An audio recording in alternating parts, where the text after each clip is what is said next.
সালাম আলাইকুম বন্ধুরা, দেখেন আমরা আজকে ইট খোলার চিপনি যেটাতে দোয়া বার হয় এটা ভিতরে হান্দাবো।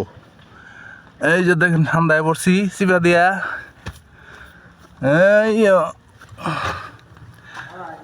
দেখেন এই যে ভিতরে এসে পড়ছি। এই যে ইট খোলা, ইট খোলার বোমা এটা নাকি বলে মামা? চিপনি কয় না, চিপনি। এই যেটাতে ধোয়া বাইরে উপরে দিয়ে। আর এই যেটা হইলো এই খোদা রে, এটা হইলো ভিতরে আয় পড়ছি। এই ভিতরে আয় পড়ছি। এই যে দেখেন ও উপরে স্যার,